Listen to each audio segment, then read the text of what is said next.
There's a quiet kind of person who doesn't always fit easily into the noise of the world. They listen more than they speak.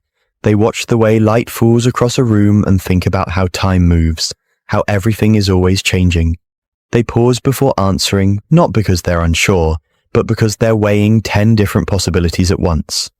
These are the deep thinkers, the ones who spend more time inside their minds than in conversations, the ones who can turn a single moment into an entire universe of thought. But if you've ever been one of them, you know it's not easy. Because being a deep thinker isn't just about intelligence, it's about sensitivity. It's about seeing the layers of things most people walk past. It's both a gift and a burden. And to understand deep thinkers, you have to understand the tension between their inner world and the outer one. Most people think too much thinking leads to confusion. But for a deep thinker, thinking is breathing. It's how they process existence. They don't just see a tree, they see how it's rooted in the soil, how it bends toward light, how its life mirrors their own in unseen ways. They find metaphors in everything. A conversation becomes a study of emotion. A silence becomes a question. A glance becomes an entire story.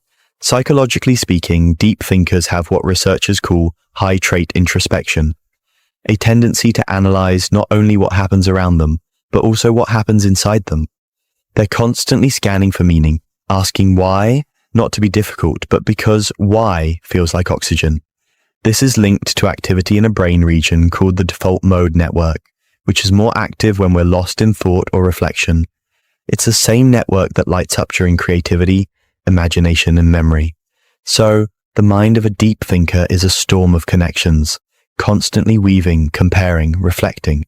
But this same ability can be isolating, because while others move through life reacting, deep thinkers are observing. They pause, they notice details, they think before they speak, and sometimes by the time they're ready, the conversation has already moved on. So they stay silent, and people mistake that silence for disinterest, when really it's depth. A deep thinker doesn't just want to talk, they want to understand. They crave meaningful conversations, ones that dive below small talk into fears, dreams, the architecture of the human heart.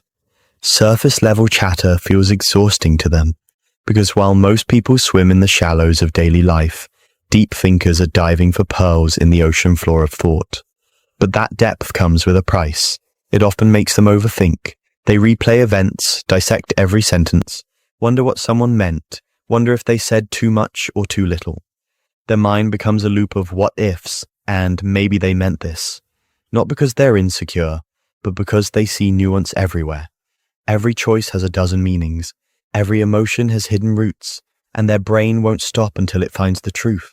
There's a term in psychology called metacognition, the ability to think about your own thinking. Most people use it occasionally. Deep thinkers live inside it. It's like they're always watching their own thoughts from the outside, questioning them, rearranging them, trying to understand their patterns. This makes them incredibly self-aware, but also prone to self-doubt, because when you're aware of everything, you also see all your flaws in high definition. A deep thinker doesn't just ask, what do I want? They ask, why do I want it? Where does that desire come from? What would happen if I got it or if I didn't? They analyze love, ambition, fear, memory, until they can almost hold these invisible things in their hands. But in doing so, they sometimes lose the simple joy of just being. They forget that not everything needs to be understood. Some things are meant to be felt. You'll often find deep thinkers walking alone, headphones in, not because they're lonely, but because solitude is their native language. They need space to breathe, to process, to untangle thoughts that others don't even know exist. They are people who can feel deeply while appearing calm. Their emotions move like quiet waves beneath the surface, unseen but powerful. They might sit in a cafe, staring at nothing, but inside their head they're replaying the moment they said something 10 years ago, and wondering what it revealed about who they were then. This isn't self-punishment, it's analysis. Deep thinkers don't judge themselves as much as they try to map themselves. They're trying to draw the geography of their own mind, to know where each feeling lives, and that can make them appear detached from reality, when in truth they're simply trying to see it from every possible angle. One fascinating thing about deep thinkers is that they often experience what psychologists call existential thinking. That's when you don't just wonder about your life, but about life itself, about time, purpose, morality, consciousness. Questions that don't have easy answers, and that's what sets them apart from ordinary overthinkers. Overthinking is worrying about the future. Deep thinking is questioning reality itself. It's the difference between anxiety and awareness. But here's where it gets paradoxical. The same mind that can see patterns in everything can also create illusions that don't exist. Because when you think deeply, you can connect anything to anything. And sometimes that web becomes a trap. They might read too much into silence, assume meaning where there is none, or turn simple things into philosophical puzzles that never resolve. It's like having a microscope that's too powerful. You start seeing things that weren't meant to be seen so closely. Still, it's that same depth that makes them incredibly creative. Many of history's most influential thinkers, Einstein, Da Vinci, Jung, were deep thinkers. They saw the invisible threads that connect ideas. They looked at problems from angles no one else did. Because when your mind never stops asking why, you eventually stumble upon answers that others miss. But in modern society, deep thinking isn't always celebrated. We live in a world that rewards speed, productivity, and certainty. Pausing to reflect can look like hesitation. Silence can look like weakness. Complexity can look like confusion. So deep thinkers often learn to hide their depth, to fit into a world that moves faster than their mind does. They nod along in conversations even when they disagree. They smile politely while their thoughts wander galaxies away. And after everyone leaves, that's when their real dialogue begins, inside their own head. There's a loneliness in that kind of inner life, because deep thinkers often crave connection, but only the kind that feels real. And genuine connection requires vulnerability. But not everyone wants to dive that deep. So deep thinkers stay guarded. They become selective, observing quietly until someone shows signs of depth too. Only then do they open the door, and when they do, it's not halfway, it's all the way. They'll tell you their fears, their hopes, the things they don't even tell themselves out loud, because deep thinkers don't do halfway hearts. But that vulnerability can backfire, because when you see the world in shades of grey, you expect others to as well. You assume people mean what they say, that honesty is the baseline. But not everyone operates from that depth. So, when reality doesn't align with their expectations, it hurts more. Not because they're fragile, but because they've invested so much meaning into everything. To a deep thinker, even a small betrayal feels cosmic. Even a brief kindness can restore their faith in humanity. Everything matters, and that's the double-edged sword. For deep thinkers, every thought is alive. Every emotion echoes.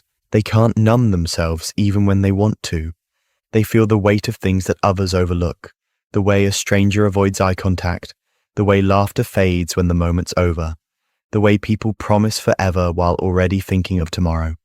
They don't just see what is, they see what could have been. There's a theory in psychology called depth processing, the tendency to encode experiences with rich meaning and emotional associations. This means that when deep thinkers remember something, they don't just recall facts, they recall how it felt, what it symbolized, what it might have meant. So they carry memories not as moments, but as entire ecosystems of feeling. That's why nostalgia hits them harder. It's why they can listen to a song and suddenly be back in a version of themselves that doesn't exist anymore. But this isn't just emotional intensity, it's the way their brain is wired. Studies show that people who engage in reflective and abstract thinking have stronger neural connections between the emotional and analytical parts of the brain. They literally think and feel at the same time. That's why they can't just turn off their thoughts. Their emotions are woven into their logic. To them, feeling is thinking, and sometimes that makes them misunderstood. People might call them distant or dramatic or too complicated, but what they really are is aware. They see the hidden structure behind everything, how fear disguises itself as anger, how love hides behind pride, how people project what they can't accept. And once you see that deeply, it's hard to unsee it. It's hard to live simply when you've realized how complex everything is. Deep thinkers often struggle to be present, not because they don't want to be, but because their mind exists in timelines. They replay the past, analyze the present, and imagine 100 versions of the future, all at once. It's exhausting, but it's also beautiful, because it means they can see possibility where others see endings. They can find meaning even in pain. And that's what gives them resilience, because to a deep thinker, even suffering is information. It teaches them about themselves, about the world, about truth. But maybe the hardest part of being a deep thinker is learning when to stop thinking, when to let go of needing to understand everything, when to accept that some answers don't exist yet, because meaning, no matter how much we chase it, is something we create, not something we find. And that's the quiet irony. The same mind that searches endlessly for truth eventually learns that peace isn't in answers, it's in presence. It's in sitting beneath a sky that doesn't explain itself, but still feels infinite. It's in learning to live with questions and still feel complete. Because maybe that's the final stage of deep thinking, not knowing more, but needing less, not analyzing everything to death, but understanding that depth isn't about drowning in thought. It's about seeing clearly enough to float. You can usually recognize a deep thinker, not by what they say, but by the spaces between their words. That pause before they speak, where their mind is filtering through layers of thought, isn't hesitation, it's precision. They're searching for the truest version of what they mean, because words matter to them. They understand how language shapes reality, how a sentence can heal or harm, and so they speak carefully, sometimes too carefully, which can make others think they're shy or withdrawn. But the truth is they're listening to everything, the tone, the subtext, the silence between sentences, because to them communication isn't just about what's said, it's about what's felt. Psychologically, this kind of awareness is tied to high empathy and pattern recognition. Deep thinkers are constantly reading emotional data. They notice micro-expressions, subtle changes in voice, tiny shifts in energy that reveal what someone's not saying out loud. That's why they can often sense when something is wrong, even when no one else can. It's not magic, it's attentiveness. They process the world like a detective of emotion, scanning for patterns that others overlook. But this kind of mind comes with a strange side effect. When you can see through things, it's hard to stay blind. You start noticing inconsistencies, how people say one thing and do another, how society glorifies happiness while hiding its pain, how perfection is an illusion we're all taught to chase. And once you start seeing that clearly, it changes how you relate to the world. You stop craving surface validation. You crave truth instead. That's why deep thinkers are often drawn to art, philosophy, writing, or solitude. Not because they're avoiding life, but because they're trying to understand it. They need spaces where their minds can stretch without judgment. They find comfort in books, in music, in long walks where thoughts can unfold freely. They might not talk much, but when they do, it's with intention. They prefer conversations that awaken something, ideas that linger after the words are gone.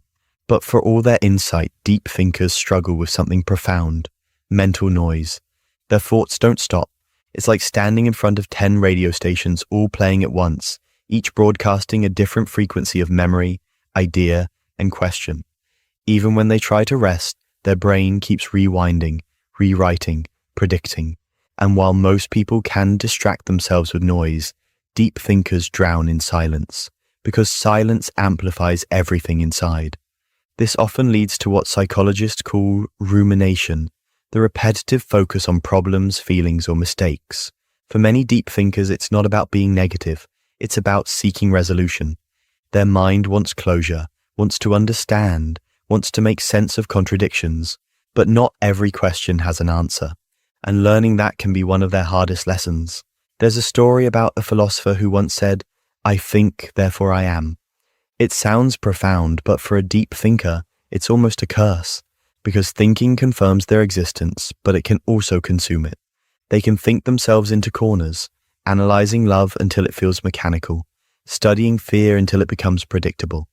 They can know so much about emotion that they forget to feel it, and sometimes, the most difficult thing for a deep thinker to do is to simply experience life without dissecting it. But when they learn that balance, when they allow thought to serve feeling instead of replacing it, they become extraordinary. Because deep thinkers at their best are bridges. They connect logic with empathy, intellect with intuition. They can analyze pain and still hold compassion for it. They can see the flaws in humanity and still choose to love it. That's rare. That's wisdom, not just intelligence. A deep thinker doesn't see people as good or bad. They see them as stories.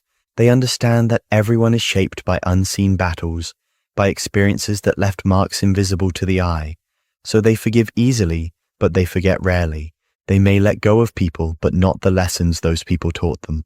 They carry those lessons quietly, turning them over in their mind like stones smoothed by time. If you've ever wondered why deep thinkers often seem melancholy, it's not sadness, it's awareness. It's the understanding that beauty and loss are always intertwined, that everything we love eventually changes form. It's the acceptance that joy and grief are two notes in the same song, and feeling both at once is part of what it means to be fully alive. Psychologists sometimes call this emotional complexity, the ability to experience mixed emotions simultaneously. It's not confusion, it's capacity. Deep thinkers don't label emotions as good or bad, they see them as information. Fear tells them what matters. Sadness reveals what they value. Joy reminds them what to protect. To them, every feeling has meaning if you listen long enough. But here's something many people don't realize about deep thinkers. They're not always serious. In fact, some of the funniest people you'll ever meet are deep thinkers. Because when you understand the absurdity of life, humor becomes a form of wisdom. They laugh not because they don't care, but because they see how fragile everything is, and laughter is how they hold it lightly.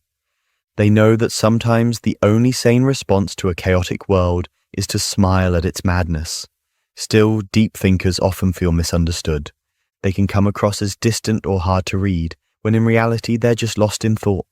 They're not ignoring you, they're processing 10 layers of what you just said.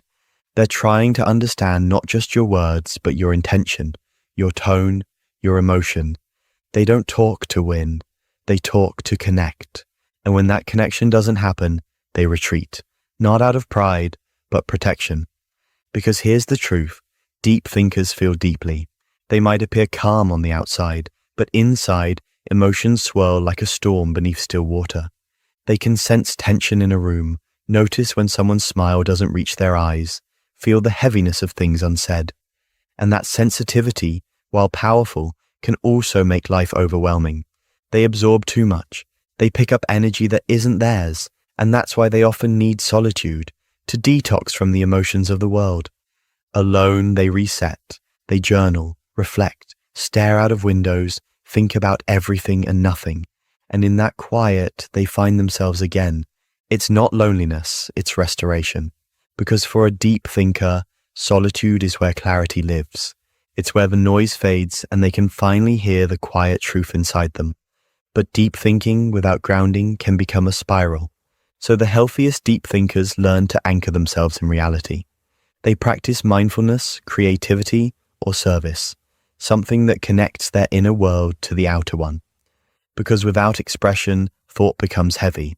They learn to translate their reflections into something tangible, a piece of art, a poem, a conversation that heals. They realize that the purpose of thinking isn't to escape life, but to enrich it. One of the most beautiful things about deep thinkers is that they rarely accept things at face value. They question the systems, the traditions, the assumptions that people follow blindly. And while that can make them seem rebellious, it's actually compassion. Because they care enough to ask, why do we do this? Does it still make sense? Is there a better way? Their curiosity is an act of love for truth. And yet, this same curiosity can make life more complicated. Because when you see multiple perspectives, it's hard to take sides. You understand everyone, and so you feel everything. You see how hurt people hurt others, how no one is purely right or wrong, and suddenly the world feels too intricate for simple answers. That's the burden of empathy. It makes judgment impossible. And it's why deep thinkers often feel out of place in a world that prefers certainty to truth. But that's what makes them rare. In an age of instant opinions, deep thinkers hesitate, not because they don't care, but because they care too much to speak without thought. They know that words have weight. They know that complexity matters, and they know that sometimes silence says more than sound ever could. If you love a deep thinker, you'll notice they value understanding more than agreement. They don't need you to think like them. They just want you to think with them. To question, to wonder, to explore life's mysteries side by side. Their love language is curiosity. Their affection is shown in attention, in remembering small details, in asking how you really are, in seeing you beyond your words. But they also need patience, because deep thinkers move slowly when it comes to trust. They don't open easily. They test the depth of people's intentions the same way they test their own thoughts. And when they do finally let you in, it's because they've decided your soul is safe. They don't fall often, but when they do, they fall entirely. Their love is not casual. It's conscious. There's something profoundly human about the way deep thinkers exist. They remind us that life isn't meant to be skimmed, that silence can be sacred, that not every moment needs to be filled with noise or certainty. They remind us that mystery has its own kind of beauty, that asking questions is not a weakness, it's wonder. In the end, the psychology of deep thinkers reveals something about all of us, that every person somewhere inside has the capacity to think deeply, to look beyond distraction and face themselves honestly. We just forget, in the rush of life, how powerful stillness can be. Maybe that's why deep thinkers exist, to slow the world down a little, to remind us that thought, when done with intention, is an act of love. Because thinking deeply isn't just about understanding the world, it's about cherishing it. It's about standing in awe of how complex we are, how fleeting time is, how beautiful imperfection can be. So if you're a deep thinker, don't apologize for your silence. Don't shrink your thoughts to fit smaller conversations. The world needs minds like yours, people who can see the invisible, question the obvious, and find meaning in the mundane. You might not always fit in, but you were never meant to. You were meant to see through, to turn chaos into clarity, noise into insight, moments into meaning. Because deep thinking isn't just a way of understanding life, it's a way of honoring it. And while the world moves fast, you have something it often forgets: depth. And depth, in a shallow world, is its own kind of light.